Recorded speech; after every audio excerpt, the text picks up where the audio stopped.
What makes a good teacher in the 21st century?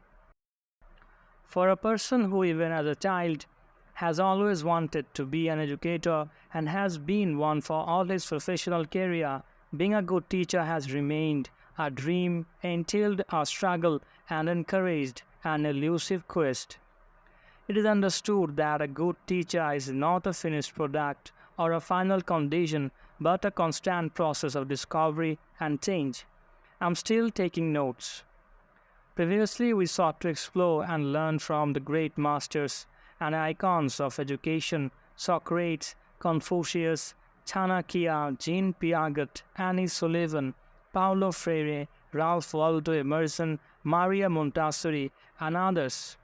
We searched for the philosophical foundations, approaches, and insights that would enlighten and guide us. Today, the question of being a good teacher generates a new vernacular and a profusion of techniques, strategies, and mechanistic pedagogical skills which center on new testing regimes that are standardized, information-based, and memory-dependent. The goodness of teachers is measured and rewarded by the ability to get their students to pass these exams. William Butler had warned us that education is not filling of a pail, but the lighting of a fire. Sadly, current educational practices define that wisdom and thereby squelch creativity and inspiration.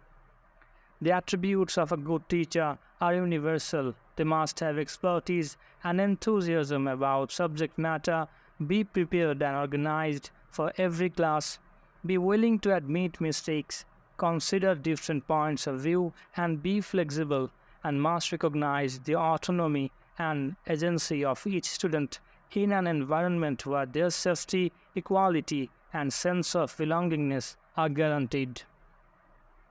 Teachers must also be role models in terms of maintaining personal dignity, patience, professionalism, compassion, moral authority, and fairness in all matters. They must remember that they are preparing students for life, not for jumping through hoops, and that inculcating a civic consciousness and an inclusive worldview, provoking them to ask questions and encouraging them to be critical thinkers, remain their most urgent challenges. As Socrates indicated, I cannot teach anybody anything, I can only make them think. If one can do that, one is well on the way to achieving greatness as a teacher.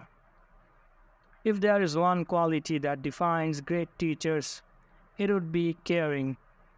They care about what they teach, who they teach, and why they teach.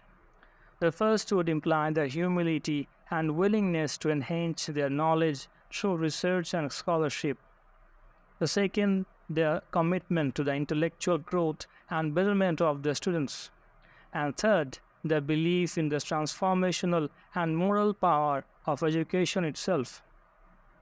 How they teach would only form a subtext in the context of the first three conditions.